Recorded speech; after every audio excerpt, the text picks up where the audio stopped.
నేను ఇలా ఒక గిఫ్ట్ పంపుతా ఉన్నా ఈ 10 మంది మారిన ఎమ్మెల్యేలకి. మంచిగా తెచ్చిన ఓ చీర ఇంకా గాజులు తెచ్చిన. ఇలా ఈ 10 మంది ఎమ్మెల్యేలకి నేను చూపిస్తా ఉన్నా. దానం నాగేందర్ గారు, కడియం శ్రీహరి గారు, గాంధీ గారు, ఇక మారిన 10 ఎమ్మెల్యేలు, వెంకట్రావు గారు, పోచారం శ్రీనివాసరెడ్డి గారు, కృష్ణమోహన్ గారు ఉన్న 10 ఎమ్మెల్యేలు మీకు శాత కాకపోతే ఇగో ఈ చీరలు గాజులు కొనుక్కొని వేసుకొని తిరుగు రిపబ్లిక్లా. ఇజ్జత్ లేని వాళ్ళు, మీకు ఇజ్జత్ ఉందానే అసలు? మీకు ఇజ్జత్ లేని వాళ్ళు కాబట్టే ఇగో మీ ఇద్దరికి మీరు మొగోలు కాదు కాబట్టే ఇగో చీరలు గాజులు పంపుతా ఉన్నా. ఈ 2 కూడా మీరు వేసుకొని తిరగాలని నేను విజ్ఞప్తి చేస్తూ ఉన్నాను.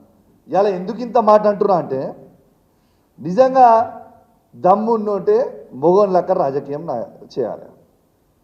గజ ఎందుకు కొనుక్కుతుర్రా? ఇలా కోర్టు డిసిషన్ రాగానే మీరు అందరూ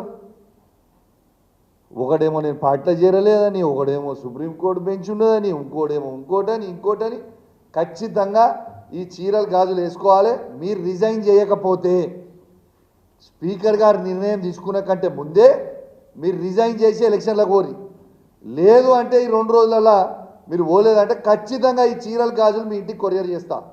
అడ్రస్ కొని కొరియర్ చేస్తా, గ్యారంటీగా చేస్తా. అది కూడా మీడియా సమక్షంలోనే చేస్తా. ఉట్టికి కూడా ఏం చేయాలని తెలియజేస్తూ, మీరు ఎంత గజ వణికినా మీరు కేసీఆర్ గారిని మోసం చేస్తే ప్రజలు ఎవరు క్షమించడానికి సిద్ధంగా లేరు.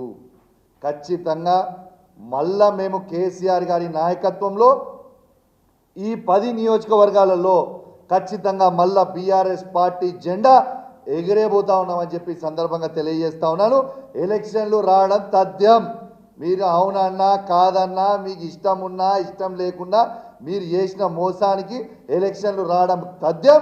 మీరందరూ మాజీ లవుడు ఖాయం.